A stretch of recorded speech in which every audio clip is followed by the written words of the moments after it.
to become more involved in the community, like moderating a legislative topic. So today, please help me welcome our moderator, Maria Turek. Maria is the Health Equity Coordinator for Potawatomi County Division of Public Health and a graduate of Leadership Council Plus Class 36.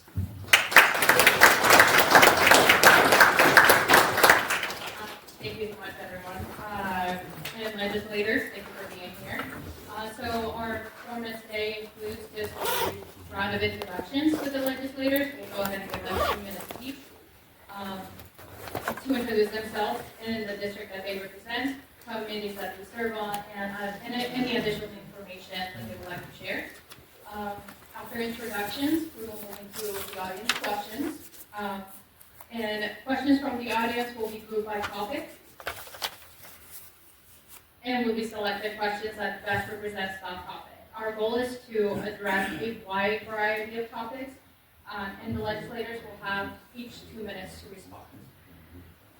And in order to ensure a productive and respectful dialogue, we kindly ask all attendees to engage with the panelists in a courteous and respectful manner throughout the event, and remind you that these are not our local representatives, they also are our neighbors and fellow community members.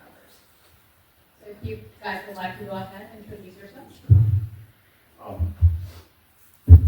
There we go.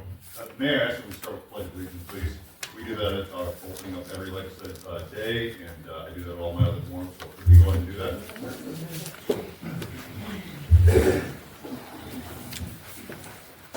I pledge allegiance to the flag of the United States of America, and to the republic for which it stands, one nation, under God, indivisible, with liberty and justice for all.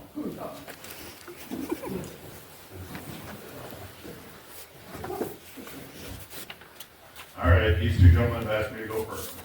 So good morning, everyone. It's a pleasure to be here with you. My name is Matt Windschitl. I come from Missouri Valley. I represent House District 15, which is all of Harrison County, and the northern and middle portions of Potawatomi County, wrapping around these two gentlemen's district, all the way down to Mills County. I've been serving the legislature for 19 years now. Yes, I started when I was 12 years old, because I'm only 41. It's a joke. All right, don't take me so seriously. But I serve as the House Majority Leader, and it is a pleasure to serve. There are a lot of different issues going on this session. Finance is a big one that we're trying to address as quickly as possible so that our local school districts know what they have to work with and how much money they're going to have for the coming school year. Those negotiations are always a little difficult between the House, Senate, and Governor, but we can get into more of those details here in a little bit. But I do welcome the privilege and honor of serving Potawatomi County residents, and look forward to your questions. And I came here to listen to you, hear your input and feedback, so that we can take that information and make the best public policy choices as we move forward. I will not be able to attend every one of these forums, as some of them cross over with my forums that I have in Harrison County, where it's just me and my senator, Senator Mark Costello. But I will do my best to be at every one of these forums that I possibly can be. So once again, I can continue to hear you, take your opinions, take your voices, and translate that into the conversations that we have in the morning. So thank you for being out here this morning, and I look forward to the dialogue.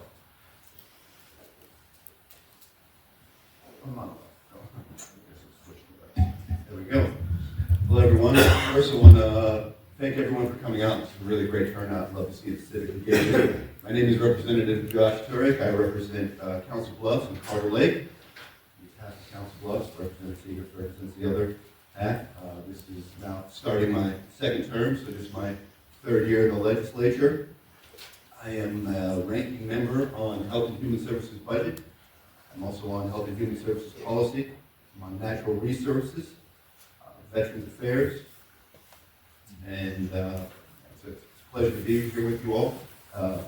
Piggyback off of what Representative Windschitl said, because we're so early in the session, we really have only voted, at least in the House, on 2 or 3 bills. And so I would love for this to be more of an interactive style forum so that we can get ideas on exactly what type of legislation we can do to best serve this community in our district. Good morning, State Representative Brent Siegrist, House District 19. As Representative Turek said, it's the other part that he doesn't represent, basically a lot of the east end and then south down by Manawag towards the casinos. Just was reelected to my third term this time around.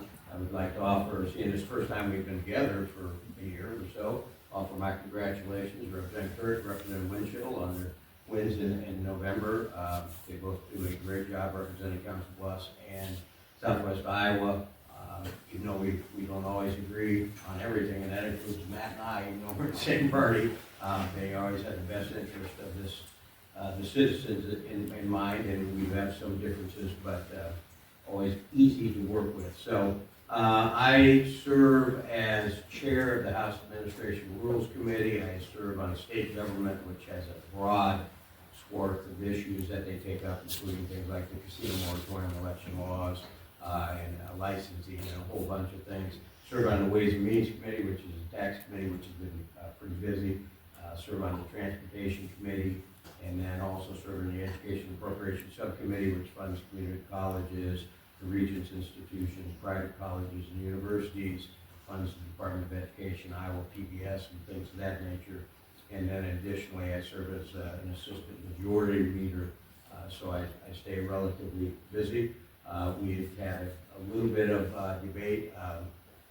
So far, there's been one major thing we've debated, but we were kind of set back last week. One of our colleagues, Representative Martin Graber from Fort Madison, died unexpectedly a week ago Friday, so that kind of upended last week's schedule. We all wanted to get to his funeral on Tuesday, and so things we're a little bit behind, but the majority leaders got us back on track. We're spending most of our time now just in committees. We don't do a lot of debate this time of year because we have to get bills out. And unfortunately for the majority leader, they're passing out way too many bills. Some of them should see an early death, I hope, but that's just the way that it works. Anybody can introduce a bill, and some bills come out of committee that you wonder. I mean, the other day, and you probably read, we had a bill that a young single lawmaker wants to erect a statue of Caitlin Clark on the grounds of the Capitol, and I said, are you that hard up for a date?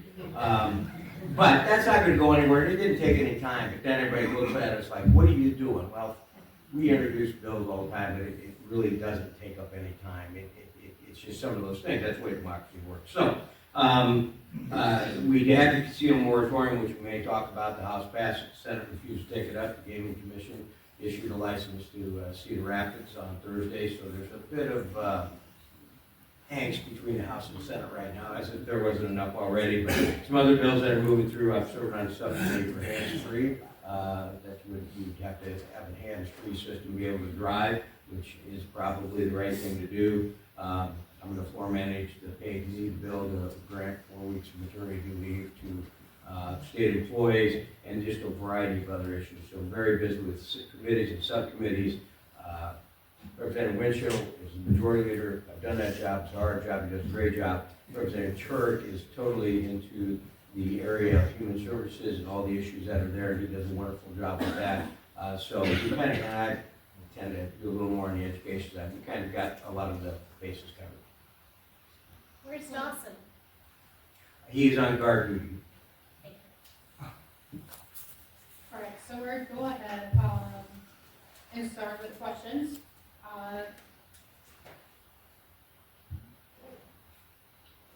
And this is from, and I could be saying it wrong, and I apologize, Jerry Frederiksen.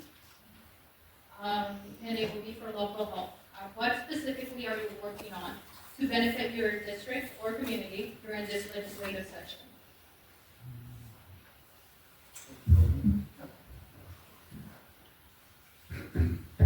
Well, as all politics are local, I'm certainly trying to spend a decent amount of time. I know one of the things that myself and Representative Siegrist, we have co-sponsored is a TIF bill, extend that out so we can get some more development in there that we've worked with the mayor and Iowa West on doing. I think that would be fantastic to be able to stimulate development, particularly on some of our areas out there by Dodge Park. We can do something there.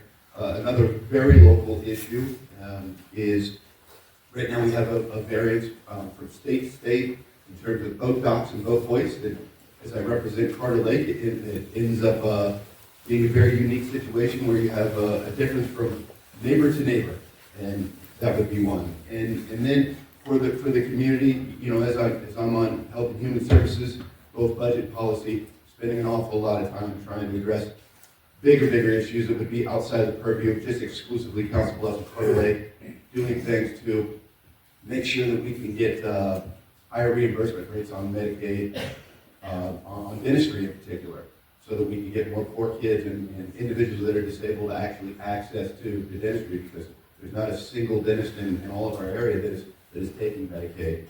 Doing something about the HCBS waivers. We've got 26,000 disabled people that are on waivers, sometimes as long as brain injuries, 7 years. Doing something about direct care workers, variety of things. I'll stop with that so I don't take all day with every single issue, but no, it's a lot of what we're doing is local, but then inevitably as being state representatives, a lot of what we should be doing is going to apply to everyone in the entire state. Everything that Turek said is absolutely accurate, and I do enjoy serving with both these gentlemen. As Representative Siegrist said, we don't always 100% of the time agree on the path forward, but at the end of the day, we all have the same thing in heart, and that is to make Iowa the best place to live, grow, and raise your families.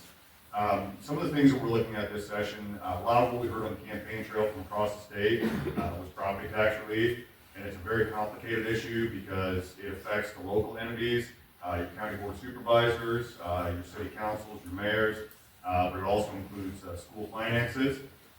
So we've been trying to address the issue as delicately as possible, but there's not one single right answer. Some of the other things we heard on the campaign trail was workforce housing. Heard from a lot in the business community and from citizens saying, hey, we need to get to a good home. You know, the community's growing. Maybe a manufacturer wants to expand their operations, or they want to start a new operation somewhere. But if you don't have the houses for the population to live in, then you just can't have that workforce there. And along with that is access to childcare, making sure that for those folks that want to get out into the workforce, have the opportunity to have their children taken care of, whether that is by sending them to K-12 education, and or having daycare or preschool.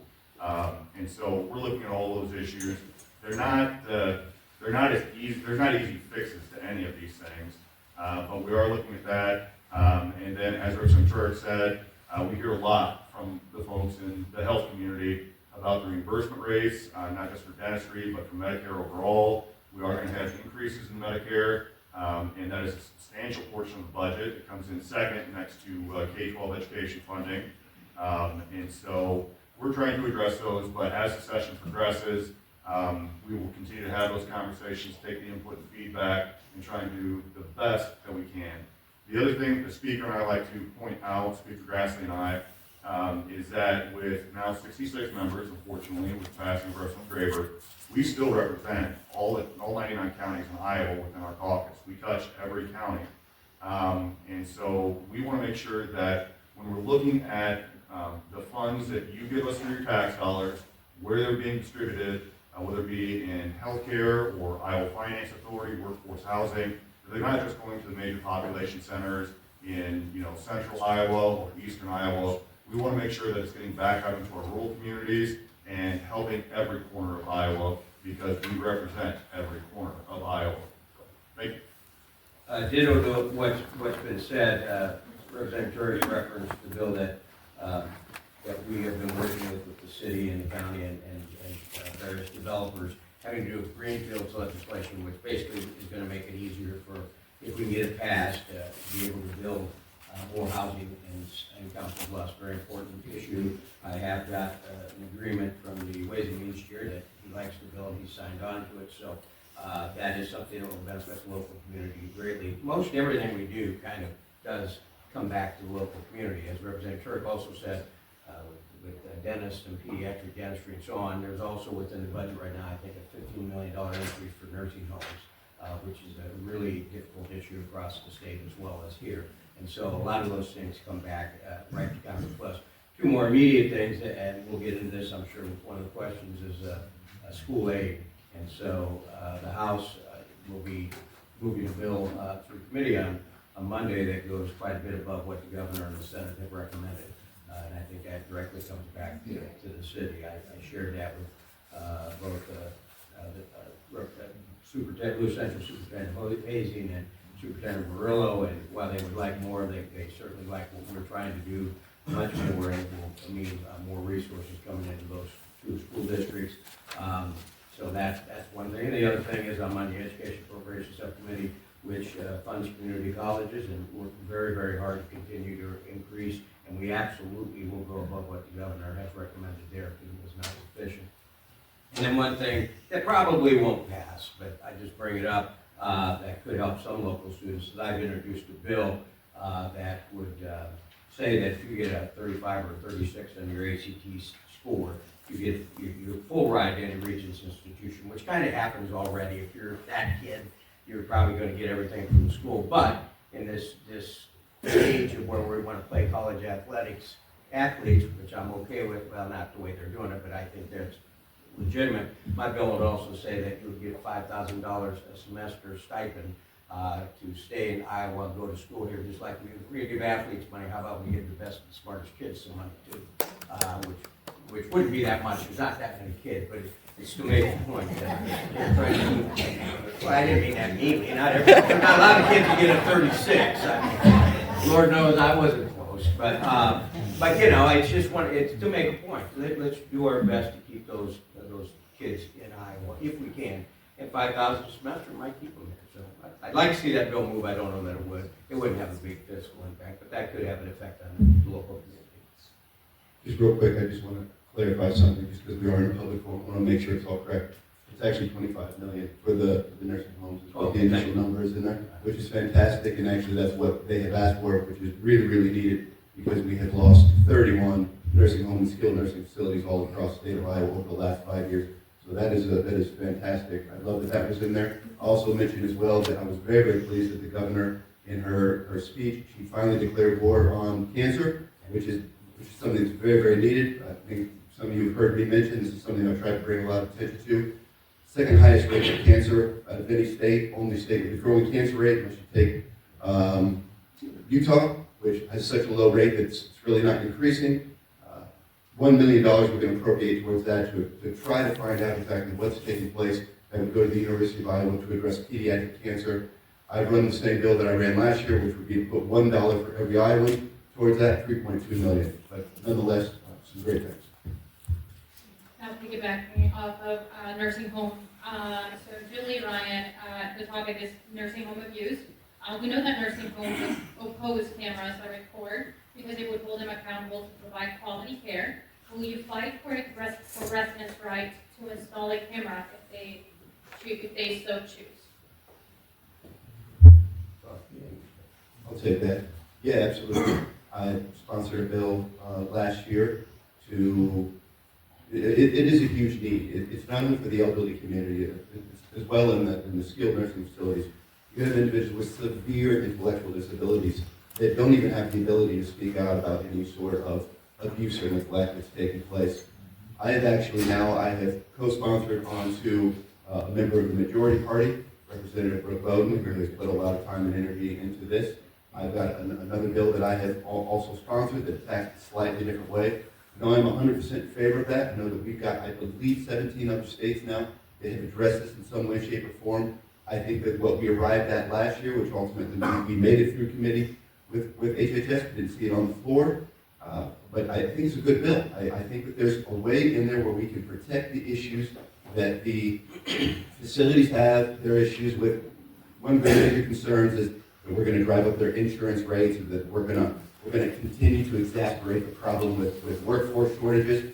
I think that the way that we have the bill in place now provides protections, all individuals in place. We have to make sure that their roommate signs on, so we've got all kinds of protections in there. It's a good bill, and absolutely I'm 100% support. I haven't personally seen the proposal yet, but I think everybody in this room can agree that when it comes to our folks that are in those care facilities, nobody should be treated poorly, nobody should be abused. I have aggressively fought for, in years past, to make sure that elder abuse laws were upheld, that they were enforced. People in those care facilities have to be taken care of. Whether we do that through the departments, whether it's HHS or IDOLs, or through the local law enforcement where somebody's being abused. As far as cameras in the rooms, I've looked at the issue multiple times. I am absolutely not opposed. If the person wants to have a camera in the room, or the family seems that, or says that it is right for them to be able to monitor their loved one. We just want to make sure we're not violating privacy laws or HIPAA laws. So it is a little delicate, but I do believe there's a pathway forward, and trying to work with everybody that is concerned about their loved ones.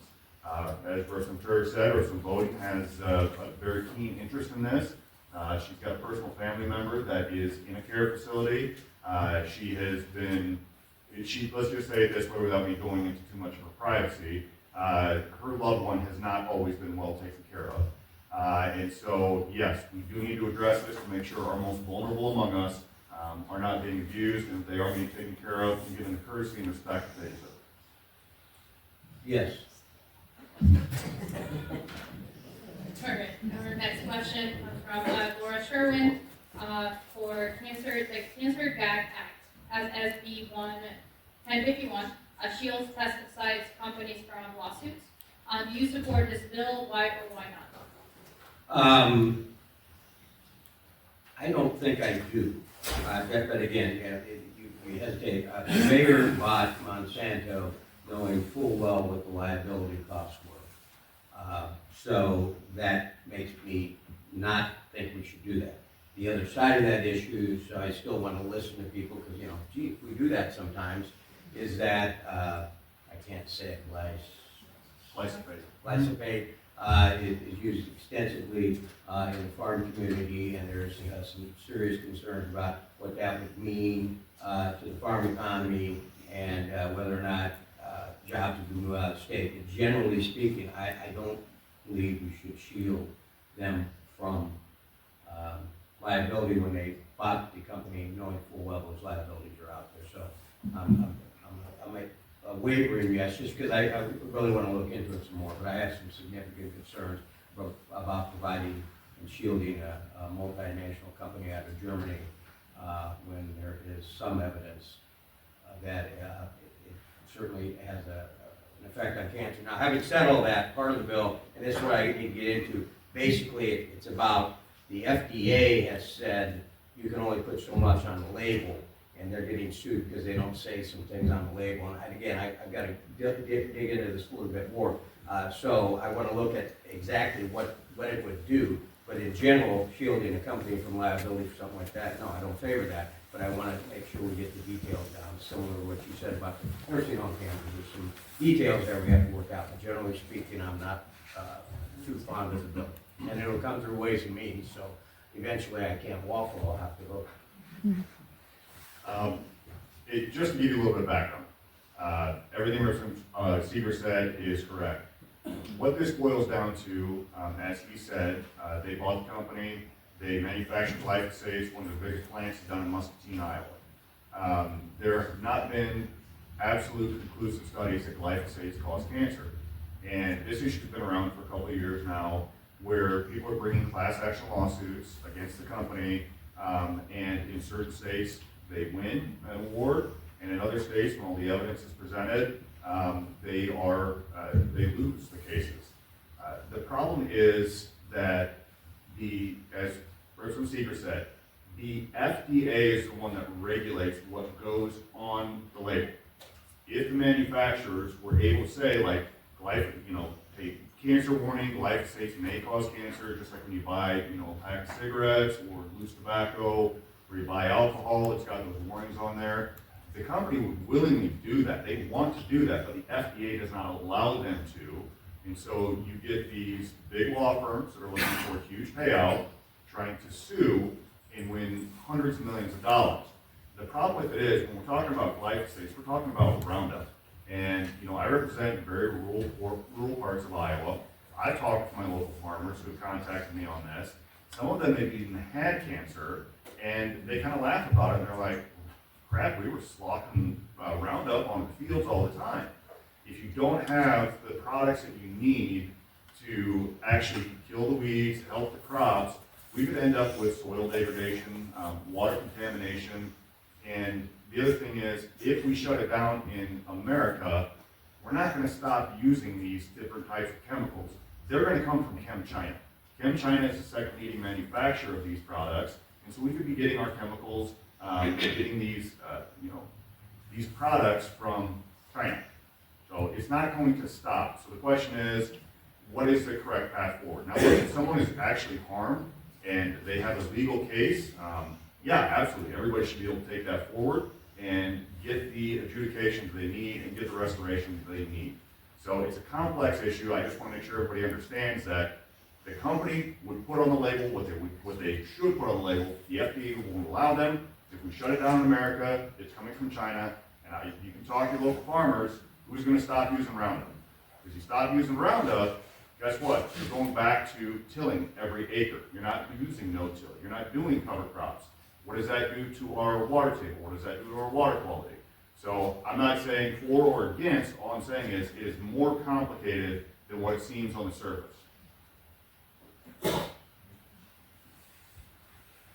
think almost everything that we do is somewhat nuanced and complicated.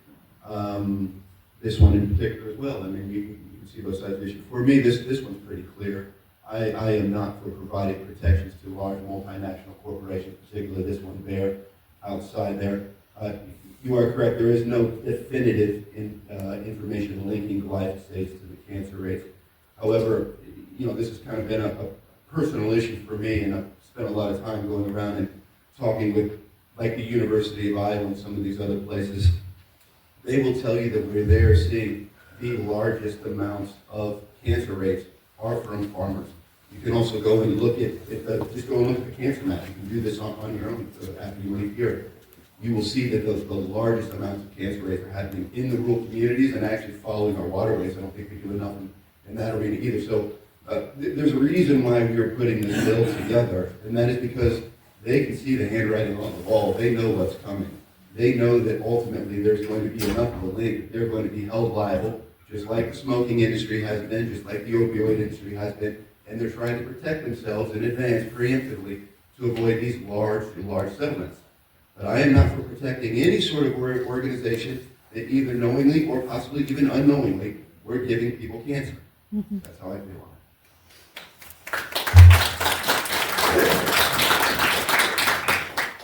All right, so our next question comes from Steve Harmon and Gun Law. There is a bill in the General Assembly called "And Stand Your Ground." What is the chance of the passage? I suppose I'll take this one because I was the one that authored the first Stand Your Ground law back in 2017. The Enhanced Stand Your Ground law, what it does is, since we passed Stand Your Ground in 2017, wait, let me back up. Does everybody know what Stand Your Ground is? Is there anybody out there that doesn't? Okay. What Stand Your Ground does is it takes the castle doctrine. You don't know what castle doctrine. All right. Let me just start over here. After having done this for 19 years, I get like on step 6 before going through step 1 through 5. Previously in Iowa, before 2017, if you were exercising your right to keep and bear arms, or just your right to self-defense, period, whether that be with your hands, maybe a pocket knife, or a tire iron, if someone were to approach you and say, give me a wallet, and they had a gun or a knife, your responsibility was first to try and run away. You had to try and get away from them before you could stand your ground and defend yourself or others that are in imminent danger. Okay? So when we passed Stand Your Ground, it enhanced what we had in Castle Doctrine, where Castle Doctrine is if someone were to come onto your property or come into your home and they were uninvited, you had every right to not retreat. You could defend yourself and your property and your loved ones in your own home. Stand Your Ground extended that opportunity to any place that you had a lawful right to be present. So if you're walking out of your Walmart, your Hy-Vee, your Casey's, and someone is either trying to run a little old lady, 2 cars down, or they come up to you and they're trying to steal your car, you don't have to run away if you don't want to. You can stand your ground to defend yourself, your right to self-preservation, and your property, or that of another that is in that situation. since 2017, once we passed that, there have been multiple cases that have been tried. The courts have come in and they've interpreted the way that we wrote the law, and this happens routinely with the judicial system. They've interpreted the way that we wrote the law as to say, like, yes, you can apply a stand your ground case. However, you have to do that through the course of the trial. The original intent behind stand your ground was that you had a reasonable expectation that if you told law enforcement, and it could be proven, that you were just doing your lawful duty, you were exercising your fundamental right to self-preservation, however that may be, that you wouldn't have to go to trial. You wouldn't have to try and get an attorney to defend yourself and then go through the entire court process just to be adjudicated in the end and say, yeah, you were right, you stood your ground. What enhanced stand your ground language would do is give that presumption of innocence prior to, so that before you went through the entire trial, you could go to a judge and say, I was standing my ground. And then if the burden is on the state or the prosecutor to then say, therefore we believe that they weren't standing their ground or they didn't have a right to be there. Now keep in mind, with stand your ground, the way I wrote the language is, it is if you use self-defense that another person in a like circumstance would reasonably believe was justified. So would somebody else use the same force or defend themselves the same way? But again, the courts went in and interpreted it differently. So that's what the enhanced stand your ground doctrine do. Yes, I support it. Yes, I've got a bill and draft on it, and I'm hoping that we can move that forward. Generally speaking, I support the Second Amendment, and so I'm not up to date on that, but likely would support. Clearly, I don't know nearly as much as Representative Windschitl, who wrote the bill. I would, I mean, you know, as legislators, we're expected to know everything about everything. But this is certainly not my area of expertise or interest in general. I would say this, though, pro-Second Amendment and pro-Haskell doctrine, for sure. I think absolutely you have the right to defend yourself in your own dwelling. I would guess that would be slightly more complicated in terms of, I mean, we already have a presumption of innocence. I don't know how I would feel about extending that out further into, because ultimately this would come down to he said, she said, in self-defense, but certainly in favor of the Cass doctrine. I guess that's what I would do. And I just want to follow up with one thing. Just so you know, if there's any 2A related questions, Second Amendment related questions, or right to self-defense, you're going to find me probably grandstanding at the mic a little more than these gentlemen. They've got their own areas of expertise. In the 19 years I've been in the legislature, it just kind of happened. When I first started, my family owned a firearms store up in Missouri Valley. I went to gunsmithing college, and so I became the 2A guy. And so, I mean, just like, I know this stuff. If you want to have a very long dissertation on Chapter 724 or weapons section, break out your notebooks. I can give you a 101. Our next question comes from Brad Richardson on federal cuts. How is Iowa preparing for the cuts on a federal level? Preparing for what? For the cuts at a federal level? Well, first off, we'll have to see what those cuts are. I will tell you one thing that we have done this year is establish a new committee, a federal block grant committee, because our budget's a little over $9 billion, and we probably spend another $10 or $11 billion of federal money. And frankly, we don't always know where that money's going. And so I've said former Governor Vilsack that who just took over the World Food Prize in Des Moines. I was in D.C. in December, and we get along very well, and he always makes time for me. We went in and talked. I talked to him for about an hour, and he's like, "Do you know how much money USDA sends to Iowa?" "No." "Do you know how much money EPA sends, education sends, whatever?" And the answer is, "No, not really." And he said he didn't either when he was governor, but we need to do it. So we've set this committee up. We're calling our department in and saying, where's the federal money coming from, and what are you spending it on? Maybe they're spending too much in Polk County and Lynn County and not enough in rural counties. We don't know. But for the first time, we're going to be going through the process of looking at all that money, where it's spent, and can we do a better job with it. In terms of what the federal government does, remains to be seen what they do. If they send some money back, that gives us some flexibility that we would be willing to take. Cuts, we'll wait and see if there are actually any cuts. There's a lot of bluster right now, but we'll have to wait and see. But we'll deal with it when it comes down. But we are taking a very close look at federal spending to see current federal spending in Iowa to make sure we're using it as efficiently as possible. It's hard to prepare when you don't know exactly what's coming.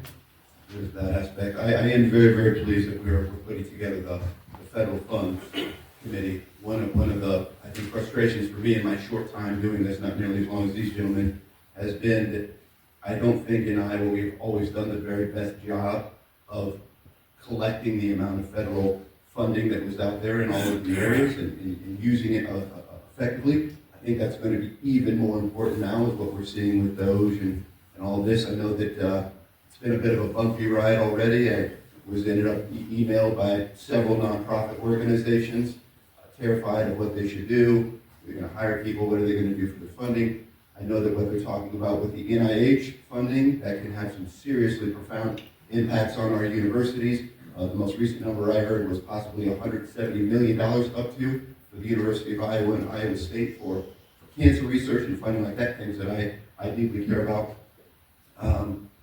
It is going to be difficult in that we don't know what's exactly going to be coming down the pathway, and a lot of what we are doing is operating off of federal funds.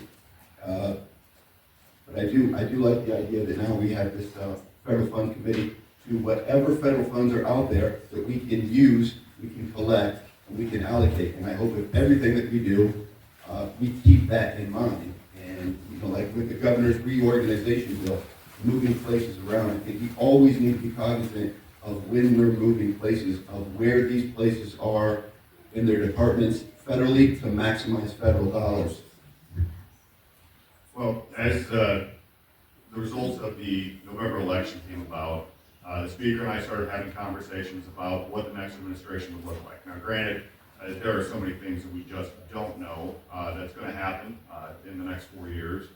But one of the things with the federal block grants, now keep in mind, these are your tax dollars, okay? The federal government takes them from you, and then they decide how they're going to spend them, and then they issue them back to the states, sometimes in a very uniform, regulated manner, and tells the states, here's this money. It's like dangling a carrot in front of a rabbit, if you will, and here's this federal money. If you want it, you can have it. However, there's this string and this requirement, and that happens with healthcare, it happens with education, it happens with transportation, and so many other areas. So as the speaker and I were having conversations post our pre-session, we had the desire that the new committee would be set up so that if, in the event that the federal administration was going to loosen up some of those strings, maybe not have as many detailed requirements or restrictions, that we wanted to be able to apply your taxpayer dollars that are coming back to you from the federal government are applied in a way that helps Iowa specifically, because we don't want to do the cookie cutter approach. We don't like every solution that the federal government comes out with. And I'm sorry, I don't have a lot of faith in DC. I don't know if any of you do as well. Doesn't matter who's in power. Congress is a mess. But we want to make sure that it's not a cookie cutter approach where it works in Illinois or works in Nebraska or works in Montana. That might not be the exact same way it should work in Iowa. So we want to be able to take your federal tax dollars and apply them more uniquely to the different needs that Iowa has across our state. So we're hopeful. We've got the committee. Unfortunately, President Graber's passing. He was the chair of that committee. The speaker will be assigning a new chair to that committee, and we will continue to move forward as we look at that and as things develop coming out of DC.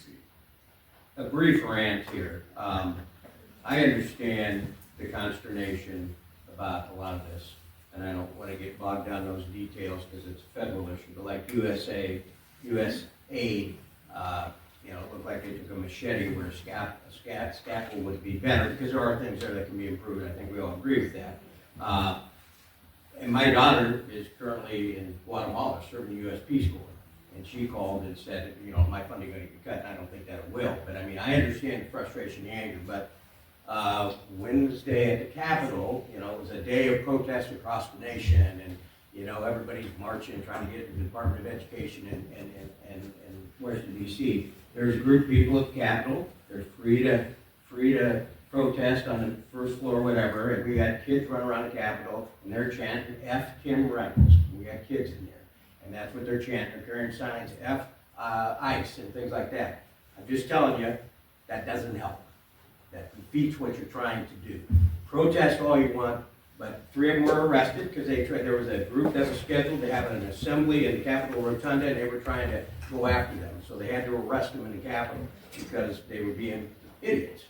And so it's okay, and he's filming up there, so I suppose that'll show up someplace that I call them idiots, but they were idiots. They weren't doing any good to their cause.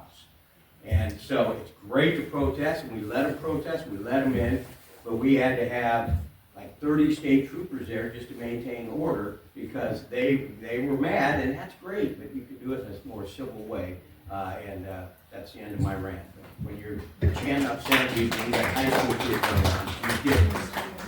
And by the way, that's bipartisan. No, That's I don't know. No. And I'm not saying the negative, I'm saying the positive way of that. Well, it's bipartisan in a bad way, too. Correct, but look, if you're going, I love the civic engagement, I love to see everyone out here, but there's a right and wrong way to come out and protest.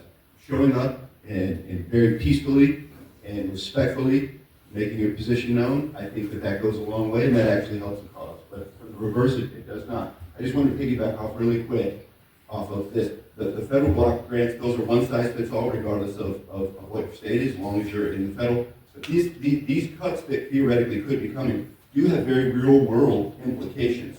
We're looking at something like the Medicaid expansion that's going to disappear in 2025. That's 90% of that funding is coming from the federal government. If that money disappears, you're looking at a lot of money that the state is going to have to either make up somehow, or we're looking at moving to wait lists, or we're looking at reduction of services, or we're looking at honestly reducing the amount of people that are going to be able to pull. And who is that going to affect? It's going to affect the most vulnerable in our state. That's poor children, the disabled, etc. So this is something that we really, really need to take a look at and make sure that this is happening, because it really will. It will affect the most vulnerable in our society. And I just want to make one clarifying statement. I believe our federal delegation, between our congresspeople and our senators, U.S. senators, are doing a fantastic job. It's the rest of the knuckleheads that come from all the other states. Yeah, and Stan, we're being filmed by a camera for some reason, let me clarify. There was 100 or so protesters, probably 85 of them were fine, but when I said they were idiots, those people got arrested, were trying to disrupt other people's right to be there. Those are the people that aren't doing any good. The rest of the protesters, that's what they should do, show up and let us know. But when you're trying to disrupt lawful activities that are scheduled and screaming obscenities with kids around, I have a problem with that. I don't like those people. So let's go ahead and go to our next question. It comes from Rebecca Edwards, and the topic is energy. Thoughts on governor's energy bill, specifically right of first refusal and eliminating competitive bidding in the free market. No, I can go. Okay, go ahead. Okay, so the governor has released a very comprehensive energy bill. It's got a lot of moving parts in it, and as you'll hear me repeat routinely at these forums, or if you just talk with me in person, the devil's always in the details. And so we're reviewing her bill. When it comes to right of first refusal, that's a complicated issue, and we've looked at it extensively in the past. The legislature actually passed a right of first refusal with an overall package back in 2020. The court struck it down. And remember, 2020 was a very complicated year. We had COVID. We had to recess session for 2.5 months. When we came back in, we had 3 days to conclude our business. All the budgets went into one bill. The final pieces of policy went into one bill.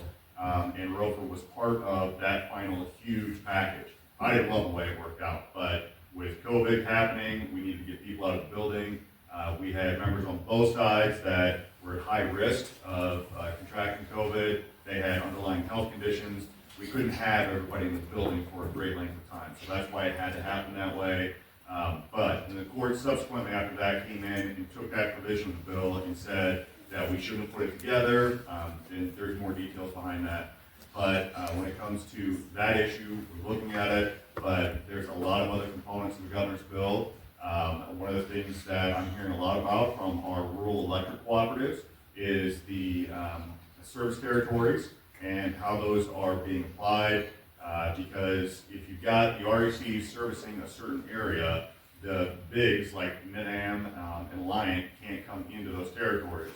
One of the components of this bill, if I understand it correctly, would say like, well, if you've got a huge energy consumer that the RECs can't supply the power for, now all of a sudden the bigs can come into those service territories, and it undercuts what the RECs do for the rest of their service region and the customers that they provide.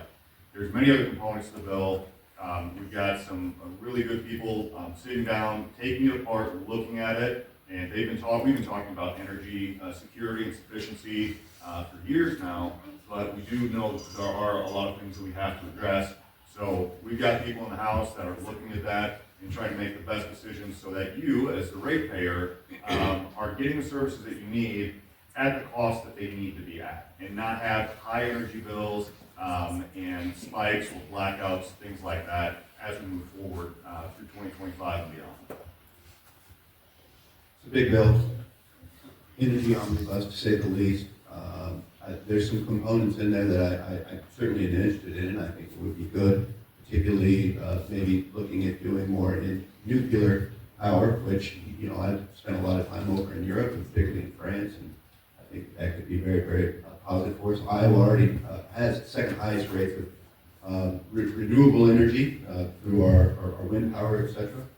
On the ROFR issue in particular, I guess I probably, one, it is a very complicated issue. It's actually one of the ones I find the most fascinating because it's not like a Republican or Democrat issue. You've got people all over the place on it. I think I probably ultimately arrived the same way that I arrived on the casino moratorium, which is I believe in free market solutions. I don't think that we should be choosing winners or losers. The unfortunate reality is with this particular issue with the right of first refusal, I don't know if ultimately it makes a big difference to us in terms of how much we end up paying for our energy bills. Now, if there is some protections in there, that's what I care about. I ultimately want to see costs reduced, and I want to see people's energy bills to be as low as possible. If there is some absolute protections in there, and that's what that ends up doing, I'll be on the side, regardless of the ROFR issue, that ultimately makes it cheaper for people's energy here in Council Bluffs and across the state. Basically the same thing. The bill just dropped on Wednesday, I think, or Tuesday, whatever. The ROFR issue, which is a right of first refusal, having to do with other companies coming in and trying to buy transmission lines, build other transmission lines, is extremely complicated. Didn't move in the House last year because, as Josh just said, it's a nonpartisan issue. It's kind of both ways. So there still remains some study to be done on that, which would actually benefit consumers more than the other. And because of the details, and hopefully ask a question about education, so I sound a little smarter one of these times. But it's really, really complicated, and I get both sides of it. And so we haven't made any decisions yet, and it hasn't come up in committee yet. And last year when it came up, it didn't move because it's that complicated. So the governor took a stab at an overall energy plan, which I think is a good thing. I also think we absolutely have to look at nuclear power, particularly with the advancements in modular nuclear power and things of that nature, because I think that's going to be part of the future. If we're going to have all this AI stuff and everything else and keeping energy up, the reason you have the largest Google server farm in the world in Council Bluffs, Iowa, is because of our electricity rates. And we have good rates, particularly on this side of the state, and we also have wind power and things of that nature. And so it is an overall thing that we have to be looked at, and we may need to look at nuclear power in order to continue to move in that direction. So it's a very important issue, and again, we're second, I think, in terms of wind power nationally, and I think it's like, 61% of our state could be powered by wind power right now if we had to. So the whole energy policy needs to be looked at. You know, when I look, some days you wake up and think, what's going on in the world, and you wonder about the future. You know, there's two things we need to survive, and that's power and food. And Iowa's well established in that. We obviously can feed ourselves in the world, and with wind power, as well as the other things, we can absolutely keep our state in power if we need to. So we're well positioned, but we need to look to the future, and all those issues are going to come up, and we'll have to work our way through. And just to piggyback off what Brent said, I hope you gentlemen don't mind if I call you Brent and Josh on that. So, I'd like to see more informal. More polite than what we call you in the private. Yes. I'm not doing it. I- Representative Windschitl. I know, Representative Siegrist is always a joker. But I actually had a constituent reach out to me and asked, they'd seen something on a national news source about Iowa's energy portfolio, and somebody made the statement that 60% of Iowa's energy comes from wind. So I went out to Mid-American and Alliance, I'm their lobbyist out in the lobby, and I asked a specific question, what is our portfolio? Alliance still hasn't gotten back to me, but Mid-Am pulled up a chart, it's all publicly sourced, it's online. 60% of Mid-Am's portfolio on routine is roughly 60% wind. But the problem that is inherent with wind or solar is, if the wind's not blowing or the sun's not shining, you still have to have base load.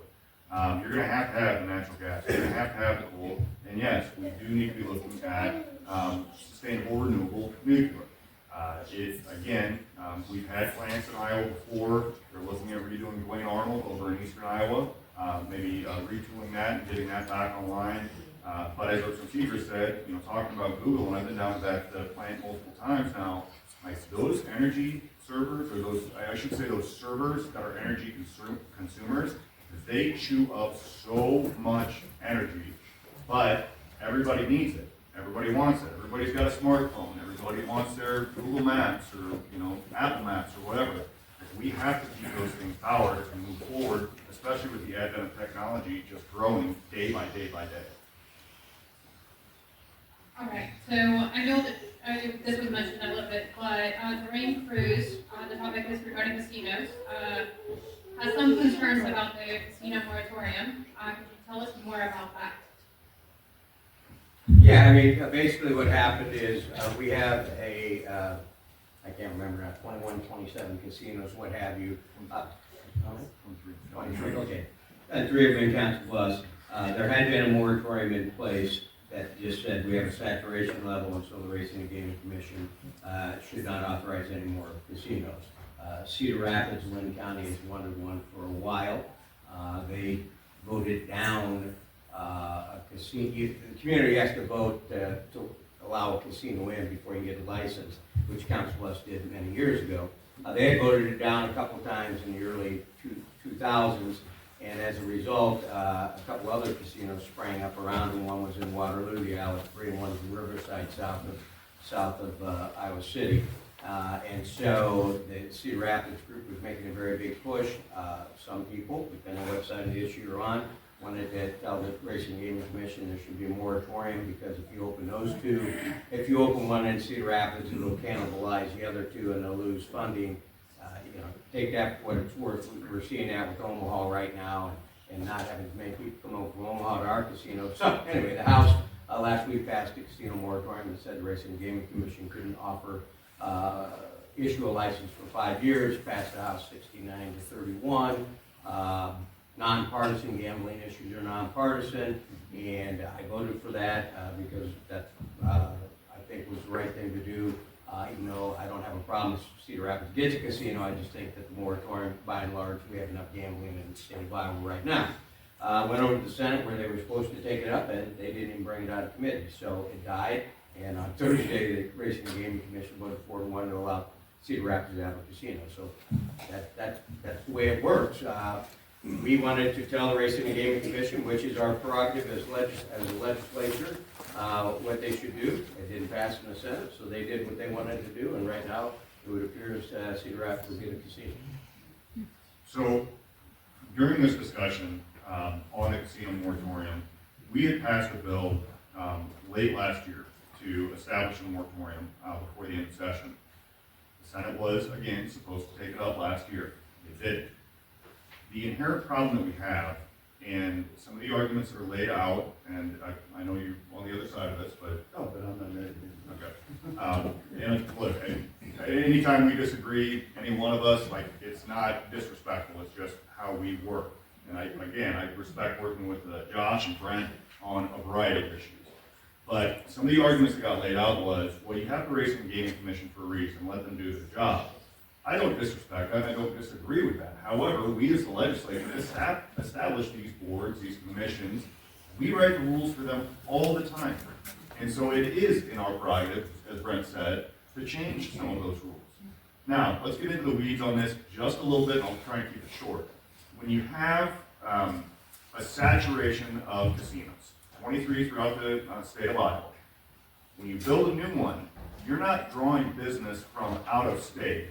You're drawing business from other casinos, and as Brenda could probably tell you, some of the funding that comes from those gaming taxes goes directly back into our own local communities and helps our local communities through different organizations. So you're cannibalizing other establishments that they've got an obligation, by the way they're regulated, they have to continue maintaining their facilities, continuing to offer, quality entertainment venues, but also draw in those dollars to put back in the communities. The other thing that's with this is that a lot of those gaming receipts that aren't going back in the communities, they're going into the Rebuild Iowa Infrastructure Fund. And now with gaming happening in Nebraska, it's drawing away from Iowa and the 3 casinos that we have down here in the Bluffs. We're putting those people are going to Nebraska now to put their tax dollars over there. That's causing a drain on the RIF fund, and that RIF fund is to help for our infrastructure in the state, deferred maintenance on some of our buildings, all those kinds of things that we've had for years plus now. And so we're seeing a dwindling amount of money coming in because there is a saturation. So we made the decision that we wanted to pass the moratorium. We did it. We had to do it in a quick time frame. It was only week 3.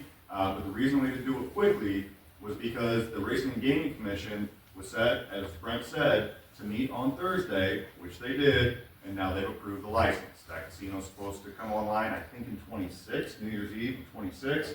And it's causing the other casinos in that region to say, well, we were going to make a $100 million investment and reinvest in our property to, make it even nicer. They're going to have to cancel some of those plans and those operations because they can't plan on, the continued revenue coming in. Not to mention the people that are working at those casinos. I mean, they're going to have to cut people or cut staff if they do actually have the decline. So again, complex issue, but I just want to give you a little bit of history about a lot of those gaming receipts come back into our local communities, and we and my colleagues did not want to see a dwindling resource get broken down even further. And my 2 colleagues did a good job of explaining this issue, and by late last year, he does mean late last year. I think we voted on that at 3 o'clock in the morning. So there was that. We were in a fever dream at that point about the time that we voted on that. Ultimately, I came down as a no on this issue. As I had briefly mentioned before, I think that we have these commissions in place, and that as the legislature, we should let them do what they should do, and I think that was within their purview and their jurisdiction. I think that as the legislature, we're not there to choose winners and losers. I think that it's a free market, and in truth, the other thing is I represent this community, and the cannibalization or any issues that we're going to see from any additional competition is going to come from across the river. That's completely outside of our jurisdiction. And I also think about Cedar Rapids, 2nd largest city in Iowa. I think had they gotten their casino first, and here we're out here in Council Bluffs, and we were waiting and saying, hey, we should have that right to have a casino here too, and we were being prevented. I think that that's just wrong. I don't think it should be a system in place where someone's already there first, then you're entitled to have that kind of share on the marketplace. Free market solutions. We don't pick winners and losers. That was my position on it. However, I do find these issues, like Rover and like these casino moratoriums, the most enjoyable issues because they're not directly partisan issues. We have lots and lots of individuals who are Democrats and who are for and against, and vice versa. Ultimately, we did. We passed it through. The Senate decided not to take it for whatever reason. It went to the Gaming Commission, and they did their job, and they voted 4-1. Will it provide some level of cannibalization to the ones on the east side of the state? I have no idea. I'd say that I think that it will create some jobs and will be a big benefit to the people of Cedar Rapids, and I think they have that right to have that. I just want to point one other thing out, and I respect your position, so I understand it. How many of you have been to South Dakota? Okay, I went up there a few years ago, and I went to Sioux Falls. I remember driving up there, and it was about every fifth store up there had a little casino in it. I don't want that to be Iowa. I don't want to see that casino spread, in a 1,000 square foot area where you get your Burger King, you buy your milk, and then you walk into this small little room and you play the slot machine. That's not what Iowa needs to be. So my underlying concern is that we have to, it's our job to put a string around that and kind of keep that from happening here in Iowa. We've got good gaming establishments, they provide good things for the community, and I don't want to see us become South Dakota where, like I said, we've got a casino every 10th store, 5th store, whatever.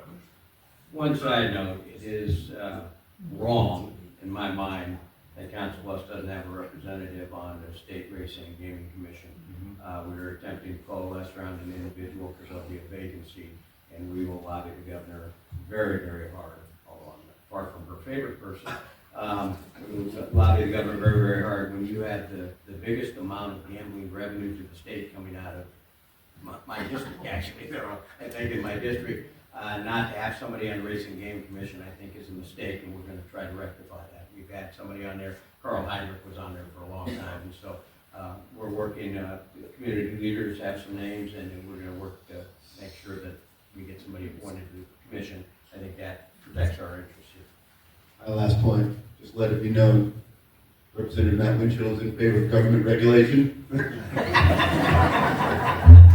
And no, I agree with your point. I think there's a difference between laissez-faire, no regulation on the gaming industry and what we're doing, which is just one single casino for the second largest city in the state, nonetheless.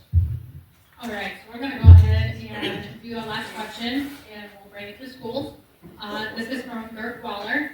Iowa's lack of funding to public schools has been concerning with the vouchers in place for 2 years. $1 billion have been removed from education, with much of it being placed in the hands of private schools, who don't have to live up to all of that the public schools are required to do.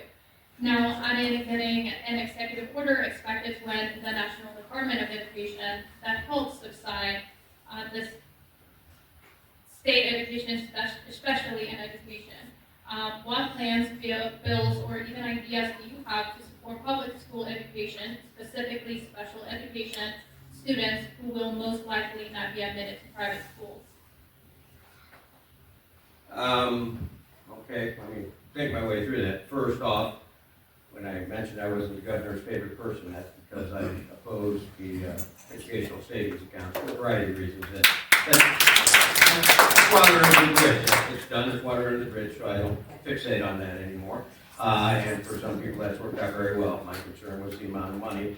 Having said all that, last year, there is additional money going into ESAs. Last year, when we were done, we allocated about a 4.8% increase for our public schools. When I hear people say you're woefully underfunding education, I just don't agree with that. You can make the case we're underfunding education, but not woefully underfunding education. We put $3.7 billion into education in the state of Iowa for a K-12 system. 44% of every penny every dollar the state collects goes to K-12 education to educate 485,000 students. Is it underfunded? Certainly you can make that case. Is it woefully underfunded? No, it is not woefully underfunded. Yes, and I know that you look at some averages from state to state. Ours is as high as some others, and we do need to do more things. But when you add up K-12 education, community colleges, regions, 57% of the entire state budget goes to education in the state of Iowa. And then Medicaid is another 20, or human services another 22% or so. So the direct question, though, is maybe what are we going to do this time? So the governor has recommended a 2% increase, SSA, which is school supplemental aid, which is the annual increase in schools, which is inadequate, I think. But whether you like it or not, what you learn in this job is there are 3 legs to the stool: House, Senate, and governor. And if you're 2 against 1, 2 wins. It's just the way that it works. I've done this for a while, been in that situation. And in this case, for whatever reason, the Senate and the governor are dead set on 2%. Dead set. That's 100 $102 million, which is not a small amount of change, $102 million that would go into the K-12 system. The House will move a different program on Monday. We have no idea what the Senate will do or what the governor will do, but what we will do is put together some other categorical things that we want to do, which will result in what we will pass will be a 3.9% increase for funding for K-12 education. Not enough? Sure. Reasonable? I think reasonable. So it would be, we would do a 2.25% SSA, school supplemental aid. That's about $114 million. And then we'll do a couple other things that we have. In the state of Iowa, when they established the education foundation formula 60 years ago, whatever, the way they did it somehow, there's actually inequities between school districts. Some kids in some school districts are worth more than kids in other school districts because of the way they did it with property tax and everything else. So at any rate, you have the school districts getting $140 less than this school district. For example, Council Bluffs, I got to think about Lewis Central. Council Bluffs, Lewis Central, one of them, they don't, they're okay, but there are other districts that get a little less. So we're going to also put $10 per student into getting that parity down, which would be another $5.8 million. And Lewis Central is one of the schools that would get more money under that, right?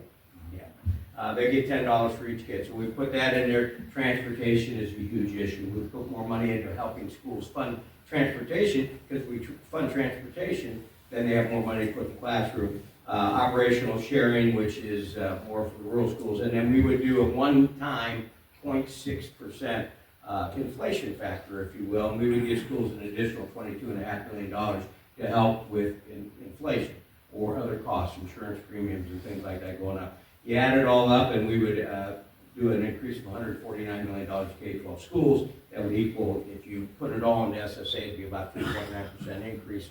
And I think that's a reasonable thing. Would I like to go higher? Yeah. But when it's 2 against 1, we're going to fight the best we can to get additional money for our K-12 schools.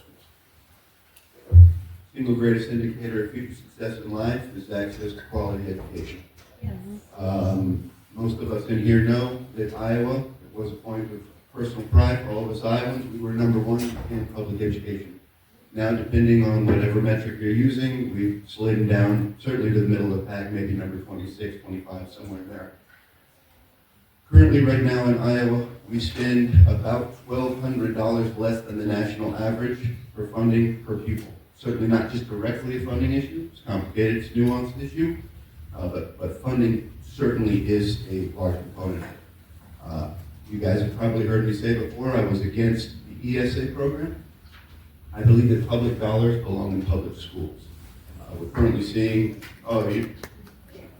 it's a good holiday, right? It's the right thing to do, in my opinion, is that right now we're seeing 80% of the individuals that are on the ESA program, they were already in private school. Now that we've taken the guardrails off, so to speak, we are essentially just in the urban communities, because there's really no option for these in the rural communities, for these already, I think, well off, probably, I don't have to call them rich, but individuals who are already in these programs now are using it.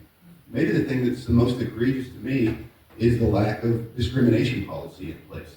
That you can just discriminate against a person that's disabled if they have an IEP or that they have a 504 program. They can just say, sorry, we don't have that service for you. Or even worse, and maybe most egregious, is if you don't believe in a literal interpretation of the Bible, sorry, we're not going to take you. I think that's wrong. I think if you're going to take taxpayer dollars, then you need to have the same oversight, you need to have the same restrictions that the public schools have to do.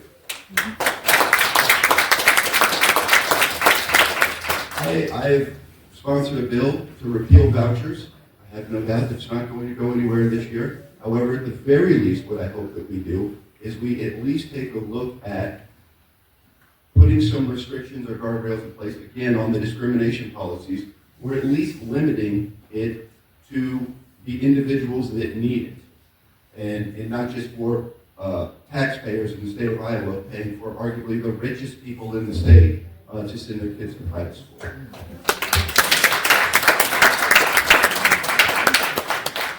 Okay, I'll be the odd man out here because I did support the ESA proposal. I do have to make a clarifying statement though. These are not vouchers. Vouchers have been issued in other states where laws have been passed. Vouchers are unconstitutional.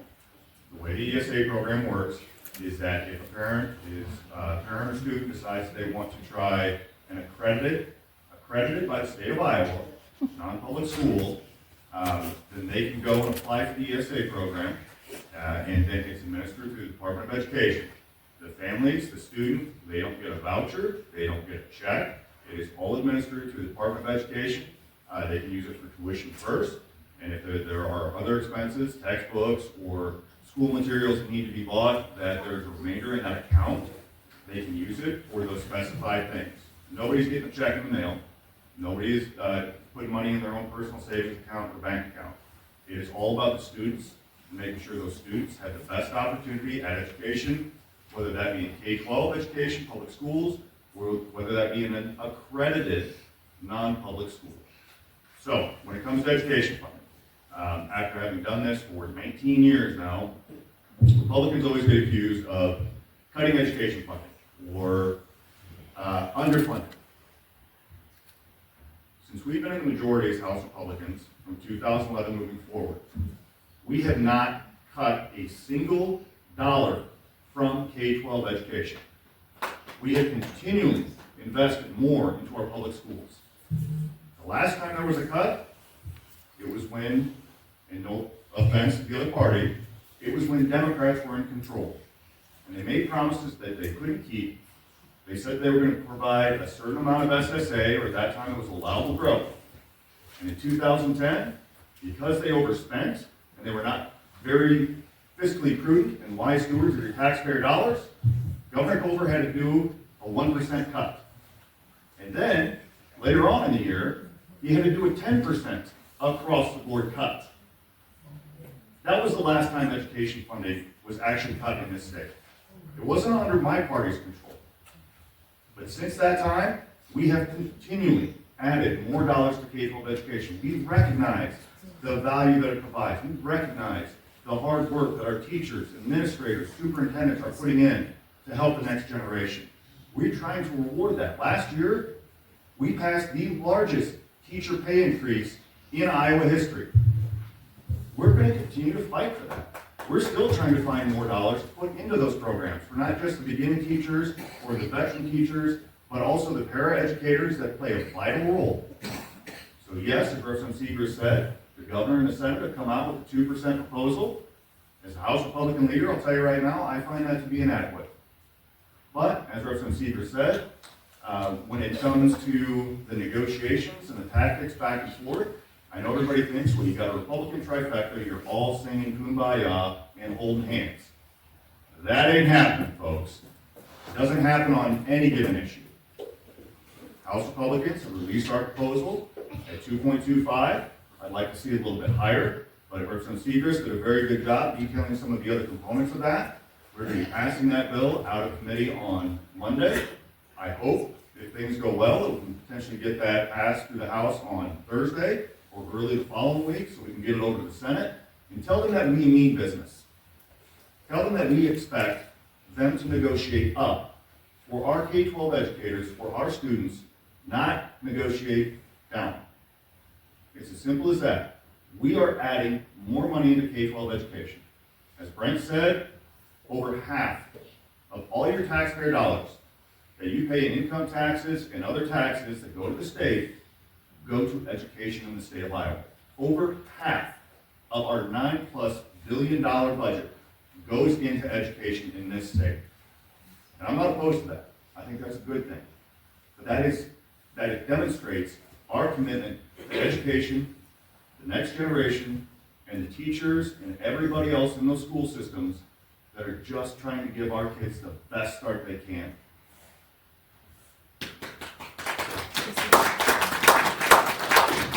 Thank you. Please help me thank Maria Torres for moderating.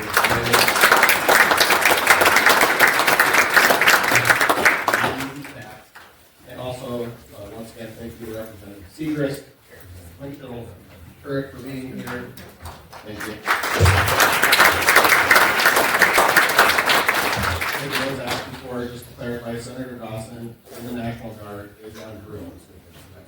not able to be here. Great turnout. Thank you so much for being here. Many great things about having such a large crowd.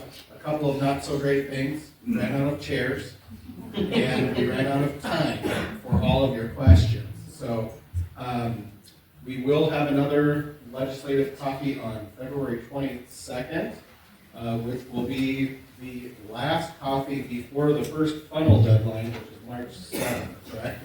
So the funnel deadline is March 7th. We will have another legislative coffee the following day on March 8th. So we've got another coffee before the first funnel deadline, lots of time for you to send your questions and concerns to your representatives. I think I speak for all of them in saying they welcome your emails and phone calls. And we'll have another coffee on the 22nd of February for you to hopefully get your question answered if you did. We also have a few minutes of time for you to stick around if you'd like to speak with any of the representatives. So thanks again for all of you for being here, and we will see you next time. Thank you, everyone. Please don't hesitate to reach out to any one of us, especially me. I want to do the best job for you, and the way that I do that is by listening to you. Thank you. Oh, okay.